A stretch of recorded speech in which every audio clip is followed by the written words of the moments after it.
Picture this, it's 1916 and you're crouched in a forward observation post somewhere along the Somme. The air reeks of cordite and churned earth. Every movement could be your last because somewhere across no man's land, an enemy sniper is scanning the horizon, waiting for the slightest flicker of movement. In this crucible of industrial warfare, soldiers discovered that survival wasn't just about courage, it was about becoming invisible. What emerged from these trenches was a revolution in the art of concealment that would reshape how warriors move unseen across every battlefield to come. Before the Great War, armies marched in brilliant colours. French soldiers wore blue coats and red trousers, magnificent on parade, suicidal under machine gun fire. When aerial reconnaissance and long-range artillery transformed warfare, visibility became a death sentence. The French army turned to an unlikely source: artists. In 1915, they established the first camouflage units led by painters and sculptors who understood something generals did not, that the eye could be deceived through color, shape, and shadow.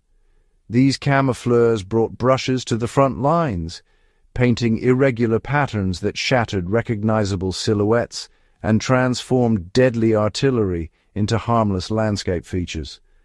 Their genius wasn't just hiding objects, but understanding how the human eye processes information and exploiting those perceptual shortcuts. British marine artist Norman Wilkinson conceived something even more audacious for the sea.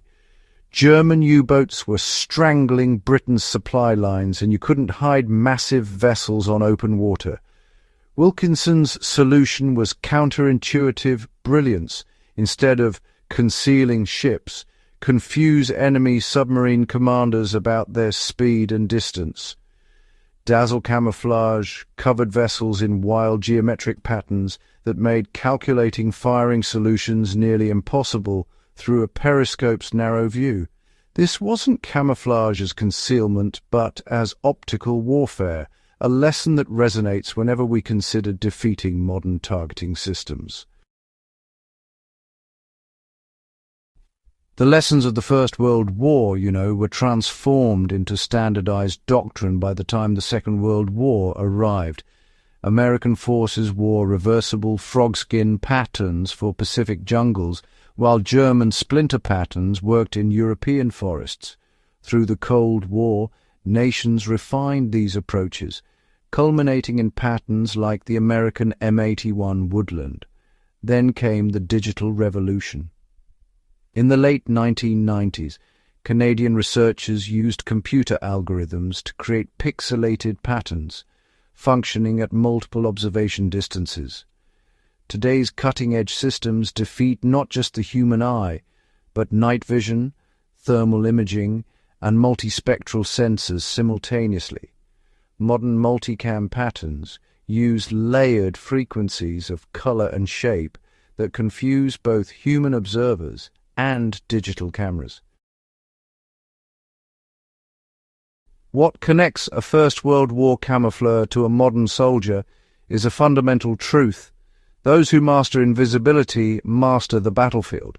These techniques were born from desperate necessity, refined through blood-soaked trial and error. For today's survivalist or bushcraft practitioner, these lessons remain vital.